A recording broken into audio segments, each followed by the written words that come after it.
Hi, ഇന്ന് നമുക്ക് നല്ല ഒരു നെത്തോലി പീര ഒതുക്ക് നോക്കാം. അതിനായി കഴുകി വൃത്തിയാക്കി വെച്ചിരിക്കുന്ന നെത്തോലി ഒരു പാത്രത്തിലേക്ക് ഒരു പാനിനകത്ത് ഇടുക. പാനിലോ ചട്ടിയിലോ എന്തോത്തിലും വയ്ക്കാം. അതിലേക്ക് ഒരു 5-6 കൊച്ചുള്ളി, 2 പച്ചമുളക് അരിഞ്ഞിടണം.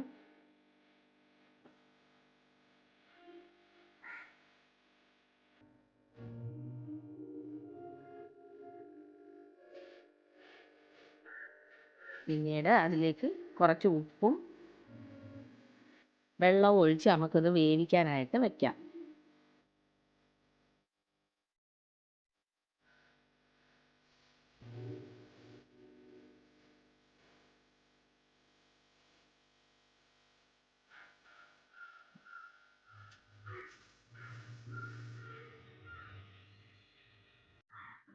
കുറച്ച് കറിവേപ്പിലയും ഞാൻ ഇതിപ്പോൾ കുറച്ച് നെത്തോലിയുള്ളൂ, അതുകൊണ്ട് ഞാനൊരു പകുതി തക്കാളിയാണ് അത് ഇട്ടിരിക്കുന്നത്.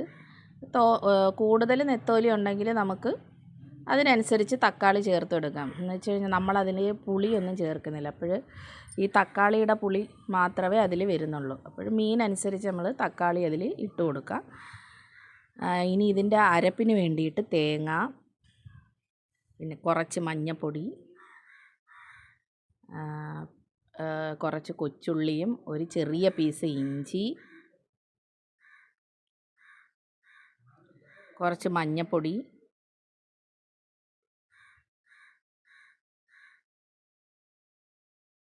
കുറച്ച് ജീരകം ഞാൻ പൊടിച്ചതാണ് കേട്ടോ, ജീരകപ്പൊടി,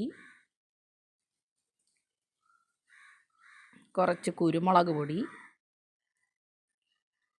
അത് ഇത്രയും മതി. അപ്പോഴും ഇത് എരി കൂടുതൽ വേണം എന്നുണ്ടെങ്കിൽ നമുക്ക് പച്ചമുളക് ചേർത്ത് കൊടുക്കാം. മുളക് പൊടി ഇതിൽ ചേർക്കത്തില്ല. അപ്പോൾ ഈ മീനിൻ്റെ വെള്ളം പറ്റുന്നതിന് മുമ്പായിട്ട് തന്നെ നമുക്ക് ഈ അരപ്പ് അതിൻ്റെ മുകളിൽ വെച്ച് കൊടുക്കണം. പിന്നീട് വെള്ളം പറ്റി വരുമ്പം നമുക്ക് ആ സ്പൂണിൻ്റെ ചെവിട് വെച്ച് പതുക്കനെ നമുക്ക് ഇളക്കിയെടുക്കാം. വെള്ളം എല്ലാം പറ്റി ഓരോ ഇതാകുമ്പോഴത്തേനും നമുക്ക് കടുക് വറുത്തൊഴിക്കാം. നല്ല അടിപൊളി നെത്തോലി പീര വറ്റിച്ചത് റെഡി ആയിട്ടുണ്ട്. ഇനി നമുക്ക് അതൊരു പാത്രത്തിലേക്ക് മാറ്റാം. അപ്പോൾ നല്ല അടിപൊളി പീര ഒതുക്ക് റെഡി ആയിട്ടുണ്ട്. എല്ലാവരും ഒന്ന് ട്രൈ ചെയ്ത് നോക്കണം. നല്ല സൂപ്പർ ടേസ്റ്റാണ്. അപ്പോൾ ഇത്രയേ ഉള്ളൂ ഇന്നത്തെ എൻ്റെ വീഡിയോ. വീഡിയോ ഇഷ്ടപ്പെട്ടെങ്കിൽ എല്ലാവരും ഒന്ന് ലൈക്ക് ചെയ്യണം, സബ്സ്ക്രൈബ് ചെയ്യണം, കമൻറ്റ് ചെയ്യണം. അപ്പോൾ ഇത് മസ്റ്റ് ട്രൈ ആണ്. എല്ലാവരും ഒന്ന് ട്രൈ ചെയ്ത് നോക്കണം. Okay, by.